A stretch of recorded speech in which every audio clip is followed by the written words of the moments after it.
Hello and welcome to the Lund University International Podcast, the podcast all about living and studying at Lund University in Sweden.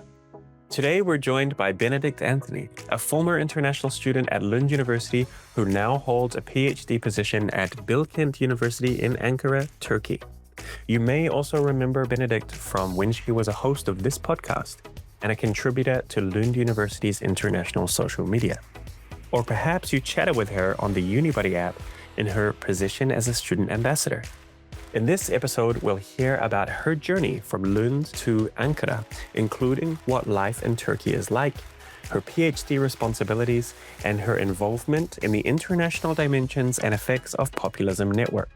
We'll also dive into the experience of finding a PhD as an international student, the application process, and how Lund University prepares students for this exciting academic path abroad.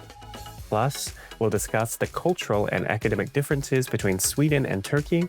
We'll also dive into the experience of finding a PhD as an international student, the application process, and how Lund University prepares students for this exciting academic path abroad. Plus, we'll discuss the cultural and academic differences between Sweden and Turkey and share some great advice for international students thinking about pursuing a PhD. Welcome, Benedict. Nice to talk to you. Thank you, Tim. Happy to be back here. Happy to have you back on the show. It's like a trip down memory lane. Yes, correct. How are you enjoying life in Turkey, Benedict? I'm doing great. It's been 2 months now since I'm here. So yeah, it's still in the beginning of the first year. A very nice journey so far, and I'm very happy to discover Turkey. Nice. So you've settled into your accommodation and you've met your supervisor and you've got things underway? Exactly correct. So yeah, just of course, paperwork of the first few months, but starting classes as well and starting the research. So very happy to be intellectually challenged, I would say. Nice. And Benedict, you're really an international citizen because you studied your master's in Sweden. Now you're doing your PhD in Turkey. And remind us about your background, where you've studied before and where you're from. Yes, so correct. So I'm Benedict. I come from Mauritius. I finished my master's in development studies last year in Lund. And before that, I did my bachelor's in Malaysia, just because it was closer to Mauritius, let's say. And now I'm in Turkey. Yes, so I'm trying to check every continent and see how we compare, I guess. But no, it's been very good to learn from all the different experiences and the different cultures. It really makes you a bit more tolerant, I would say. And yeah, and learn from everyone. Fantastic. And you basically picked up your PhD position immediately after finishing your master's. Yes, I would say so. Let's say some 6 months afterwards.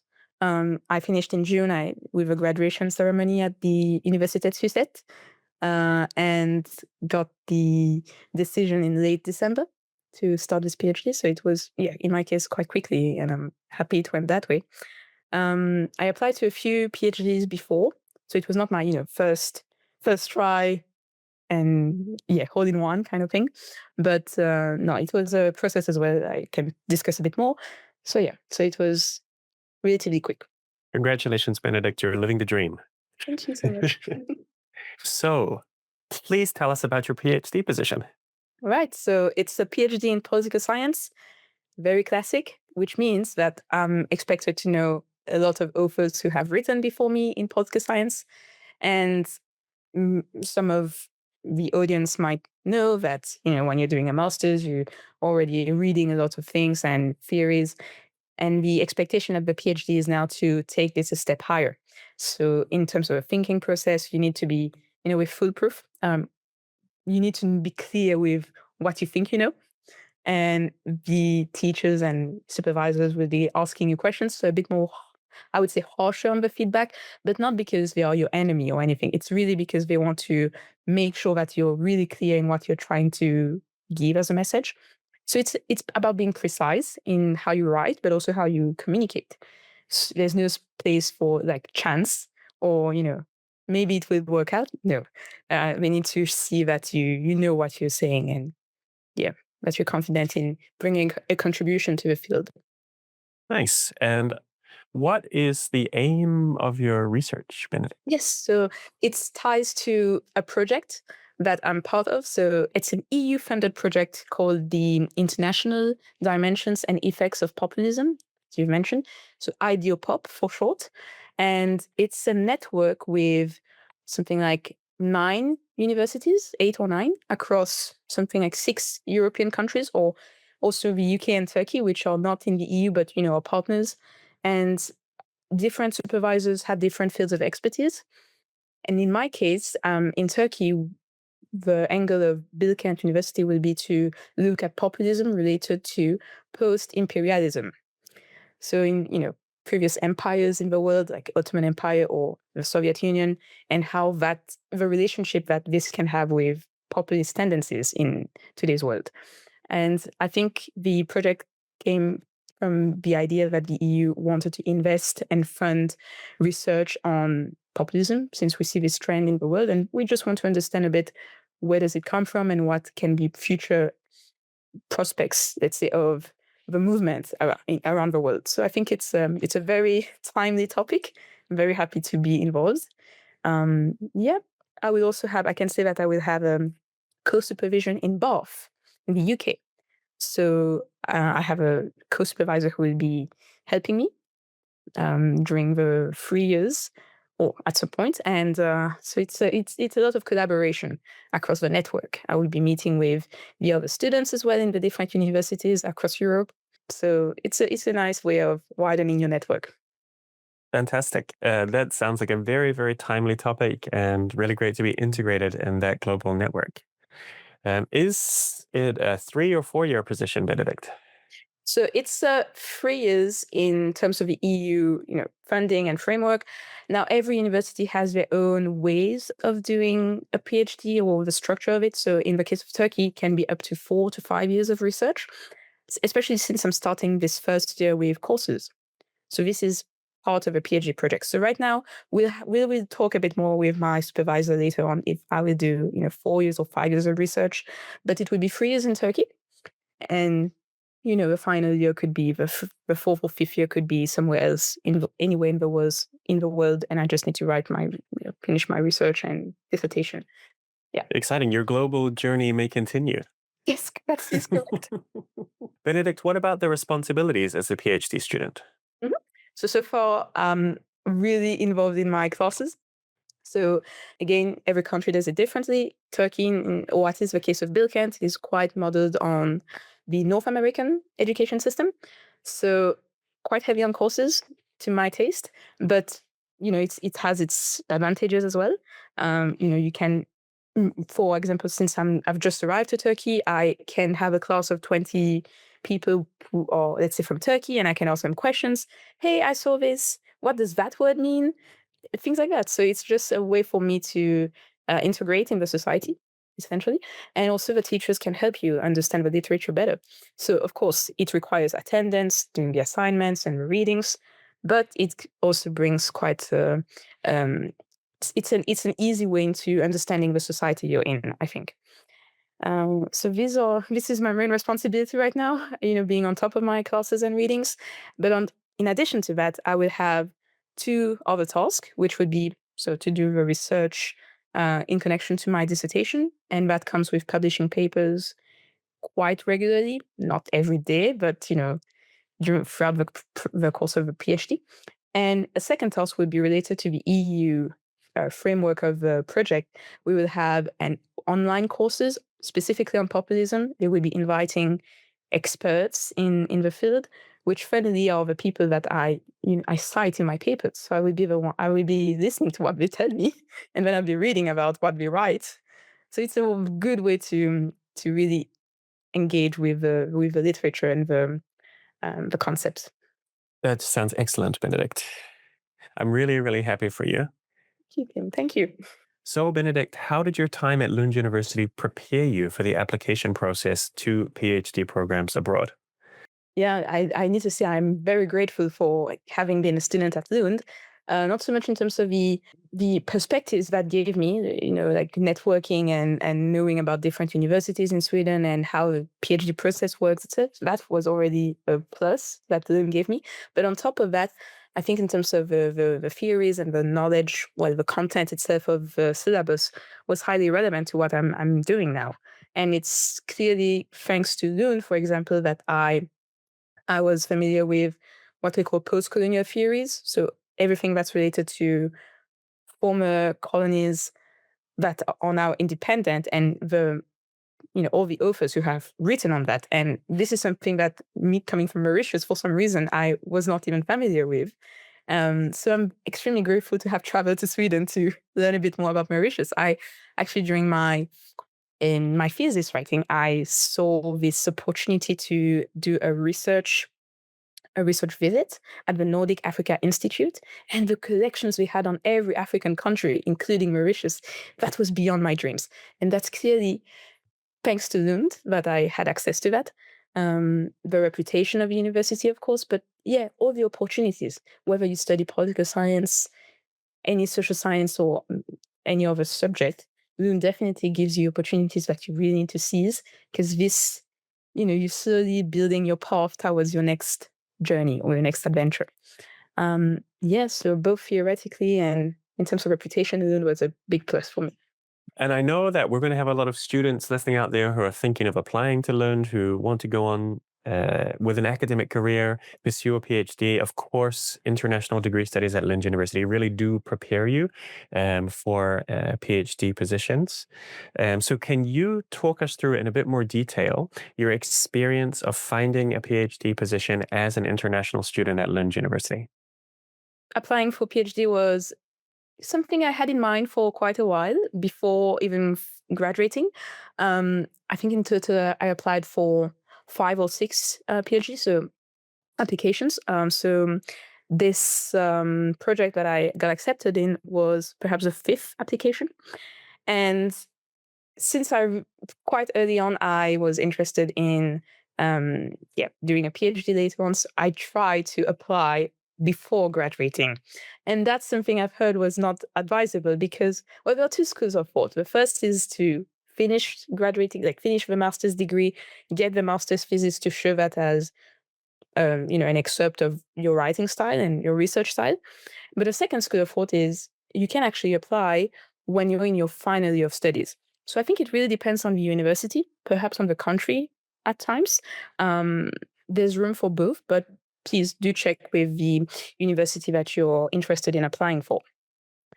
So since, at very early, let's say 4 months before graduating, I was already looking for PhD options once I would be graduating. I was applying to things that did not explicitly mention that you need a master's thesis, even if it's highly advisable. Yeah, it's playing with words here. But I did apply and, of course, got rejected because there were other candidates who, already completed their master's degree and had a thesis which was excellent and so on. So it's not so much about being accepted on the first try. I don't think you should aim for that, but what let's say people who are interested in applying for a PhD should aim for is really to be acquainted with how to write a proposal. And of course, we write proposals for, let's say, a master's thesis, and Lund does train us for that. But a PhD is somehow a bit different because you need to both show that you know your theory, you know some sort of methods that you want to use, but also you need to know that you can manage your time. So some sort of timeline saying when you would start and how long you think it would take. It might not be perfect. You can't read the future. You can't predict anything, but at least you know the implications everything might have. You might be lonely. You might be, things might not go to plan. How do you go around it? So yeah, it's showing some sort of clairvoyance, like showing that you can expect that things won't go as expected. So yeah, thinking a bit like that. Another thing would be to double, triple check the guidelines of every application. Every university is different again. Some want 2 pages, very concise. Some would like 5, 7 pages, so a bit longer.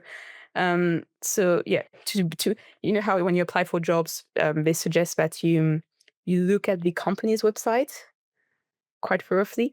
It's the same here at universities and other institutions, because they would expect you to do the research, and they would be hiring someone that they see is a good fit for their purposes or for their projects. So you need to be able to transcribe all that in one proposal.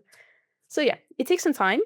Apply to a few before, getting the final one, but also apply to things that you can be an added value to. Nice. And you did get there quite quickly as well. So Yeah. how many tries did it take for your Benedict? Yeah, no, I think I sent 4 applications, including 2 before graduating, which, should not. But it was a good try, collecting the literature and the theories and starting to think. Because everything that takes time, it's mostly because you need to think so much. You think of A today, and then tomorrow you see, actually, that was a bit wrong, but you continue thinking. And you admit that your mistakes, of course, that you're not, you don't have wisdom or you don't know everything at once. So yeah, it took me 4 proposals, and that was the 5th one. And of course, asking for feedback from whether people in the field, professors or other references, or just lay people who don't know your topic well.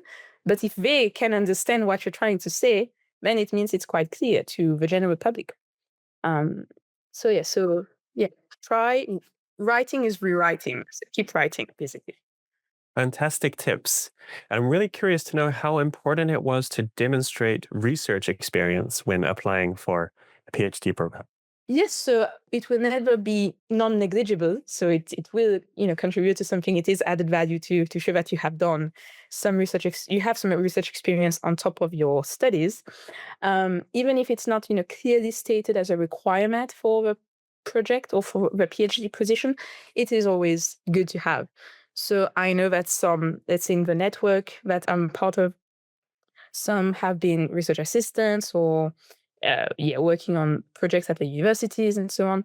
In my case, I was not a research assistant on campus in Lund. I know that some programs have opportunities like that, but it's really based on timing of where you are at that moment of a project happening. But what I did was to go to this Nordic Africa Institute. So for 1 month, I went to a research institute in Uppsala, which was specialized on Africa. And yeah, I mean, I was doing my research based on the archives and the collections of books that we had. So it shows that it's about showing that you are interested to minimal of doing research and of knowing how to sort books, sorting what exists in the literature and what would be useful for your research. So it's this process of showing that you are interested in going beyond what you already know. For example, it could mean traveling from Lund to Uppsala. That already is an effort in itself. So trying to think, let's say if you're still doing your master's, trying to think of, all right, it's taking so much time to do my thesis, but at the same time, how enjoyable is the process for me, and how can I top it with some further research experience? And I think professors can be quite helpful here in asking for tips. And Benedict, what academic differences do you notice between Sweden and Turkey? There, you're nodding, so there's probably a few to hear about. Yes. So again, this university, Bilkent University, is really close to the North American model. Very heavy on courses. Again, it has its benefits, but it really means that I need to be excellent at time managing and again, it's graduate level as we call it. So we're having 6 chapters to read per week for one class, and I have 4 classes. You can do the math. Sometimes it's difficult to do everything. Yeah. So what I do, I can give a tip to people who, if people are interested, and I think it applies to anything in any stage in life. It's impossible to do everything at once. It's impossible to do every week, to be on top of things all the time. So I think what I do is to be strategic. Let's say on the first week, I will be focusing on one course while, doing the minimum readings of other courses, but, just going through them quickly. And then on the second week, maybe I will compensate with the things I didn't really go too deep into, while perhaps taking a bit less time on a course I took more time on the previous week. So it's about, you can't put the same amount of energy and effort on everything all the time. you will burn out. It's not good. So what you should do is, try to plan, all right, what's the priority for this week? And from that, you do your best. And it's okay to be perhaps just below the expectations, because I think sometimes we place expectations higher than they actually are. But at the same time, that doesn't mean to be lazy and not doing anything. There is a certain amount of effort to put in. But at the same time, it's just finding strategies that make it easier, like make life easier and make it enjoyable as well. Because whether you're doing your master's or PhD studies, at some point you are willing to be here, right? You're here on your own will. So it's about finding the spark. What motivates you to be where you are? There must be a reason, and you just need to find it, especially when the readings start piling up. Yes. Which they are doing, right? Yeah, yes, that's it's manageable. Nice. What about cultural differences between Sweden and Turkey? I'm sure there's a few to notice there as well. Definitely. And I would say Turkey is extremely interesting. And I think the most fascinating part for me so far is that it's really in the middle of two worlds, Europe and Asia. There are parts where some days I go to the supermarket and I see things that I would see in Sweden. I saw the Swedish pepparkakor, the gingerbread for Christmas. I saw Vasa crackers, so the crackers that you have on like hikes or like for a short snack. And sometimes I feel I'm still in Sweden. But Okay. of course, there are some differences as well in terms of the food.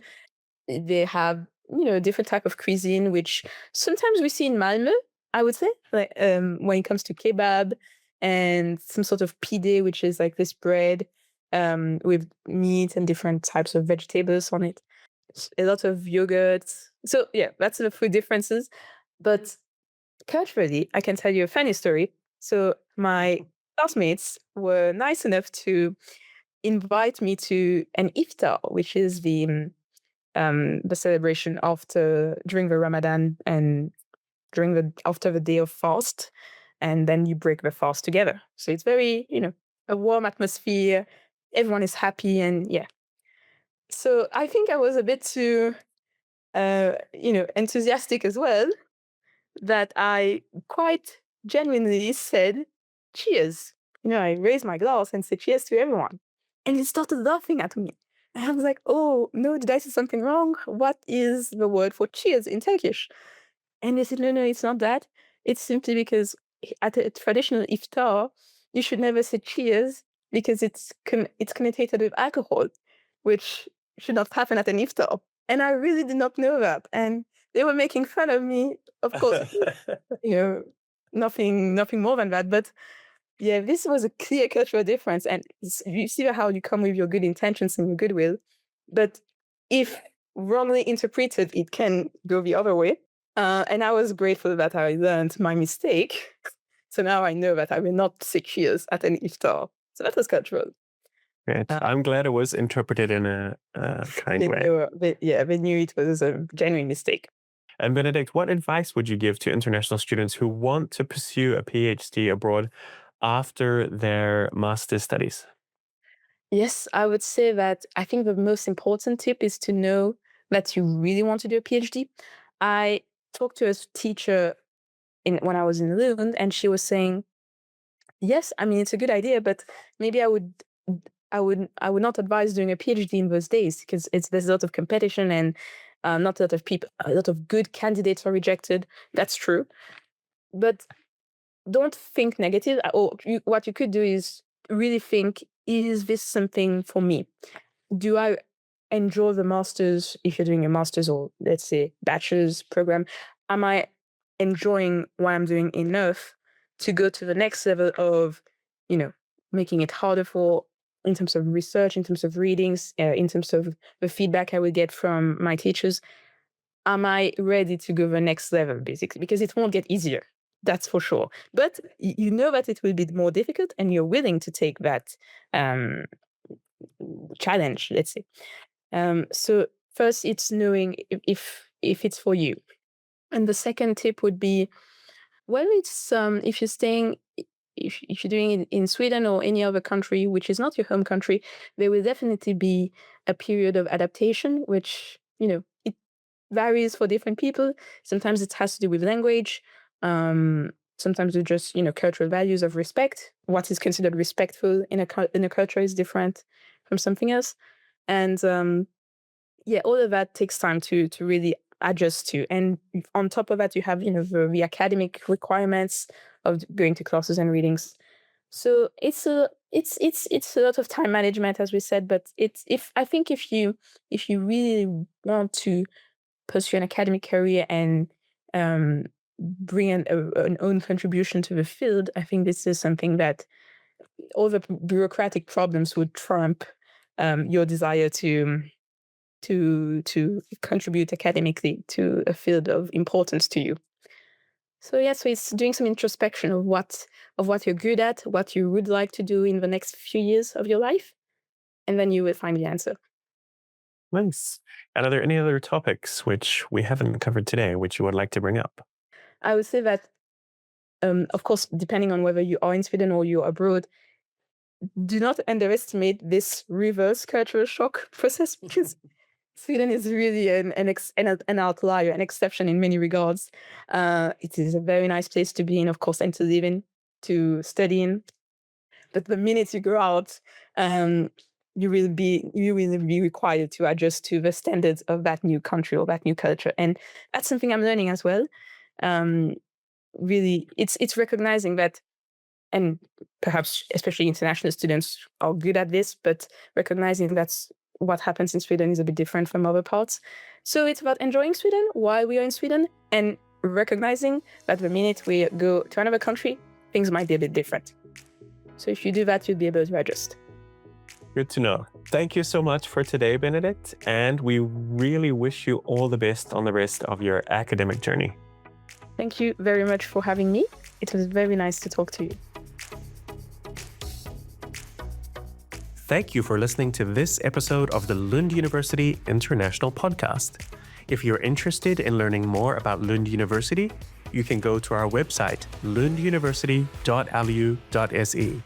You can also follow us on social media on Instagram, Facebook, YouTube, and X. And you can connect with our amazing student ambassadors on Unibuddy. Don't forget to subscribe, and we look forward to bringing you a new episode very soon.